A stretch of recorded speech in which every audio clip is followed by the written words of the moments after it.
On n'est que des jeunes qui sommes venus pour faire leur alia. Ça veut dire on a tous le même projet. Il y en a, ils sont allés en Midreshet, d'autres pour le Technion, d'autres pour Bar-Ilan. Il y a une tonne de programmes, mais au final, tout le monde a le même but. C'est de vivre ici, de fonder quelque chose, de créer une famille, de se créer une vie ici, quoi. Et donc, c'était très beau de voir ça. Ça veut dire on n'est pas tout seul. Il y a vraiment une tonne de jeunes.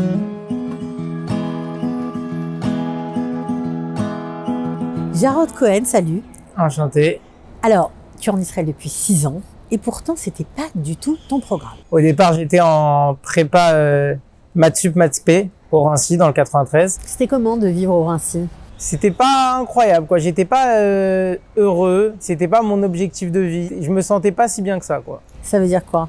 Ça veut dire je faisais ce que j'avais à faire. Je faisais mes études, j'aimais bien les maths, ça m'intéressait, mais pas plus que ça. J'avais pas de projet, j'avais pas de relations plus impactantes que ça. C'était un quotidien, quoi. Pas de relation sociale, vraiment? J'avais mes cousins, mes amis, etc. Mais ça allait pas plus loin que ça, quoi. Une petite sortie par semaine. C'était pas très vivant, quoi. Du coup, j'ai fait mes 2 ans de prépa d'ingénieur, j'ai fait mes concours. J'avais certaines écoles, des petites mines et d'autres écoles. Mais il y en avait aucune qui m'attirait plus que ça. Ça veut dire, j'avais fait prépa ingénieur. Il n'y en avait pas une que je regardais la description et j'étais en mode ouais, j'ai vraiment envie de faire ça, ça m'intéresse, ça me passionne, etc. Et donc un jour, mes parents ils sont rentrés du salon de l'ALIA. Ils m'ont proposé des programmes, ils m'ont dit si tu veux, on peut prendre rendez-vous avec le directeur, etc. Que tu peux lui parler, tu peux voir s'il y a un truc qui te correspond, etc. Et pourtant, toi, Israël, t'en parlais jamais? Non, à part un lieu de vacances, j'en parlais jamais. Mais j'étais arrivé à un stade où j'avais pas vraiment d'attache avec la France. Ça veut dire, j'avais ma famille, mes parents, mes frères et sœurs, etc., que je savais qu'ils allaient faire l'ALIA prochainement dans quelques années, donc que ça allait pas durer. Donc à un moment, je me suis posé les questions. Est-ce qu'il y a quelque chose qui me retient en France par rapport à Israël? Est-ce que ces écoles, elles m'attirent vraiment, etc. Et au final, pas du tout. Il n'y avait rien qui me retenait. Du coup, j'ai eu un rendez-vous avec le directeur des programmes Massa, Arié, et j'ai eu un interview avec lui. Et il m'a mis un peu la pression. Ça veut dire, il m'a dit, on n'est pas là pour rigoler. Et que voilà, le programme Massa de Prépa Technion, qui est pour moi un peu le meilleur, c'était un peu dur, etc. Mais que les autres programmes, il y avait plein d'autres programmes. Il y avait un programme NAC, le programme Massa Prépa, Bar-Ilan, etc. Et il m'a posé des questions sur moi-même. Ensuite, il m'a réservé un Mifran de psychométrique après. Ça s'est très bien passé et du coup, j'ai été pris à Massa Prépa Technion. Tu as été pris, tu es parti. Comment a été l'atterrissage? Comment tu t'es senti, toi qui connaissais Israël en vacances? C'est ça. Quand tu es arrivé pour quelques mois, tu pensais même pas faire ton alia à la base. Tu pensais que c'était une année de césure. En fait, je suis pas arrivé directement pour le début du programme. Je suis arrivé un peu avant. Je suis arrivé l'été d'avant avec un programme Taglit. Et du coup, j'ai fait Taglit. C'était super sympa. J'ai kiffé. Et là aussi, j'ai appris à connaître plein de personnes. J'ai passé des super moments. On a fait tout le tour d'Israël, vu que c'est un peu le principe de Taglit. Et j'ai adoré. Donc, vu que j'étais arrivé en état d'esprit de découvrir et d'apprendre et de voir, etc., j'ai tout kiffé. Ensuite, j'ai passé l'été à Natania. J'ai commencé déjà à rencontrer des gens qui allaient faire le programme avec moi. J'ai fait leur connaissance, etc., parce que bon, la communauté française en Israël, c'est un petit cercle. On finit toujours par tous se rencontrer. Et j'ai kiffé, les gens étaient très gentils.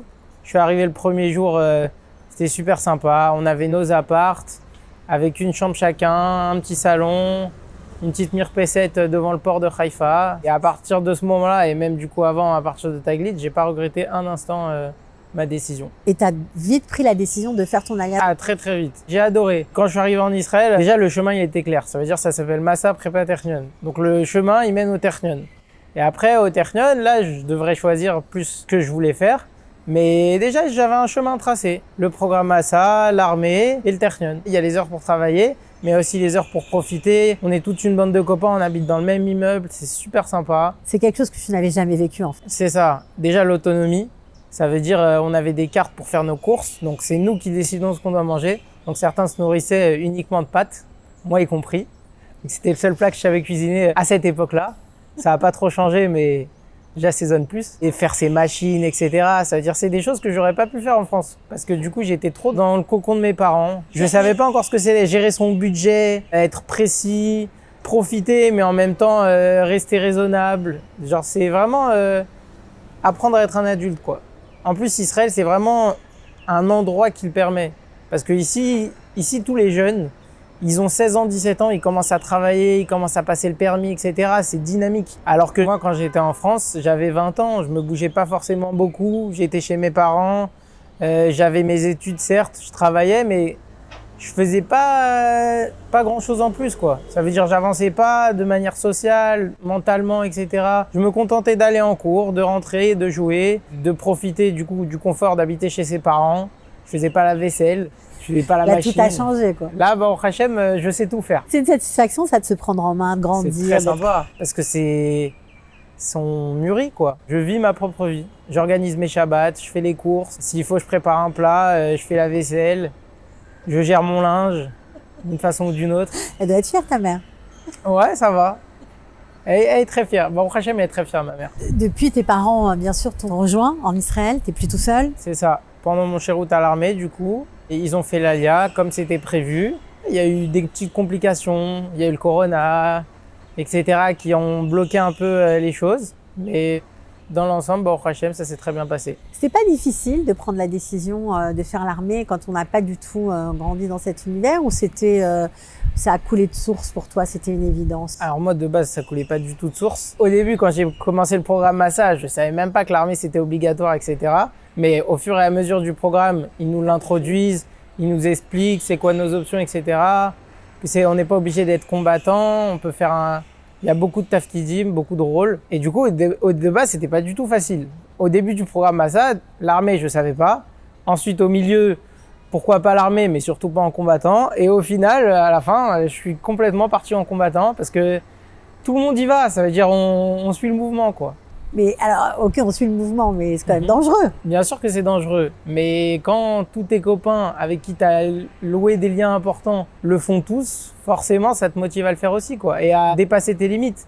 Quand tu as passé toute une année à apprendre de quoi tu étais capable, à apprendre à faire de nouvelles choses, à devenir mature, etc., forcément, être combattant à l'armée, et en plus, quand tu comprends la chance que tu as de pouvoir faire ton alia, de recevoir des aides, parce qu'il y a une tonne d'aides pour les Olim Khadashim, tu te sens redevable du pays. Et tu sais que le meilleur moyen de rendre ce que le pays t'a donné, au final, c'est de faire l'armée en combattant, quoi. Enfin, pour moi, en tout cas. T'étais dans quelle unité? J'étais dans les parachutistes. Comment c'était? C'était très, très dur, mais une sacrée expérience. Physiquement et mentalement, c'était super dur. Toute l'année, du coup, du programme Massa, on avait une tonne de liberté. Ça veut dire vraiment, on pouvait, mis à part aller en cours, ce qui est normal, on pouvait faire ce qu'on voulait, on faisait nos courses, on pouvait sortir quand on voulait. On sortait, on allait à Tel Aviv, on allait à Natania, on allait à Jéru, il y avait des tchioul, on faisait le tour d'Israël, etc. Et là, d'un coup, le choc, on arrive et c'est l'armée. Ça veut dire l'armée, si tu veux pas y aller le dimanche, t'es obligé, sinon ils viennent te chercher. T'as pas de temps libre. Surtout en combattant, tu fais ce qu'ils te disent et constamment, t'as 0 temps libre. C'était ça le plus dur? Ouais, c'est ça, c'est la liberté. Pour moi, c'était ça. Physiquement, au final, ça reste un entraînement. Maintenant, c'est un entraînement très intense, etc. Mais chacun peut y arriver parce que ça vient progressivement, ils apprennent, ils connaissent un peu les limites de chacun. Pour moi, le plus dur, c'est mentalement. C'est un conseil que tu donnerais à des gens qui te regardent peut-être, des jeunes qui se disent « pourquoi pas moi ?» de faire l'armée? Moi, la vérité, je connais beaucoup de personnes qui ont fait l'armée et j'en connais très peu qui ont regretté. Certains ont eu du mal, c'était dur, ils ont souffert, certains d'autres ont kiffé et ont prolongé, limite fait carrière, etc. Il y a plein d'options, mais même ceux qui l'ont eu très dur comme moi, ils n'ont jamais regretté. Ça veut dire, moi, si c'était à refaire, je le referais. Peut-être d'une façon un petit peu différente ou une autre unité, etc. Mais je referais le même parcours. Je regrette rien depuis mon alliance en Israël, que ce soit le programme, l'armée, le Ternion, rien du tout. C'est quoi ton pire souvenir à l'armée?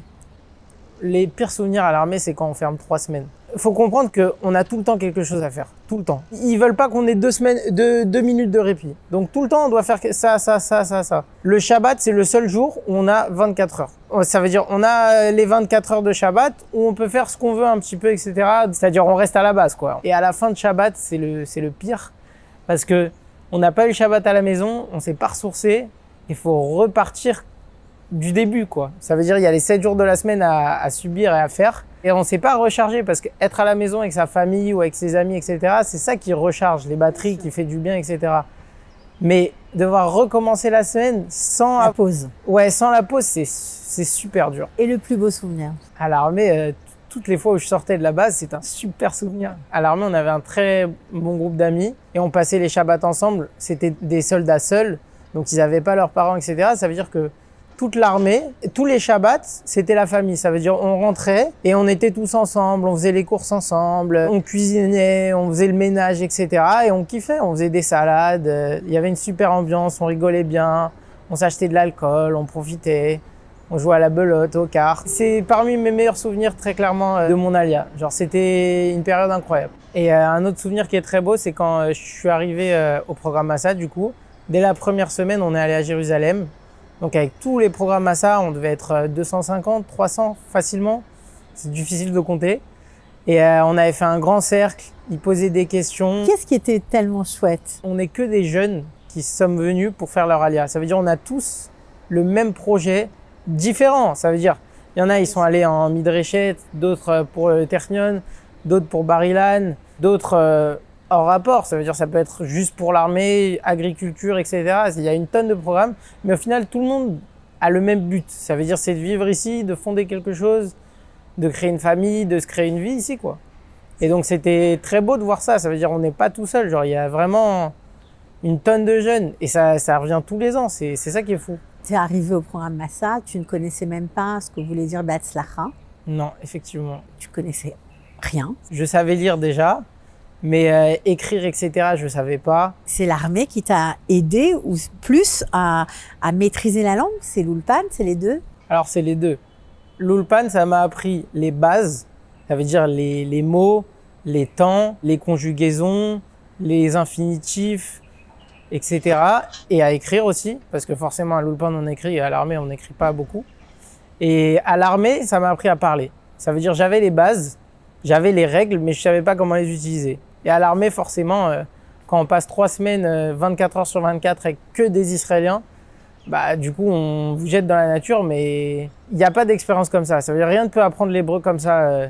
J'aurais pu passer ma vie à Natania, j'aurais pas appris l'hébreu. Et là-bas, je peux passer 2 mois et ça y est, je sais parler hébreu, quoi.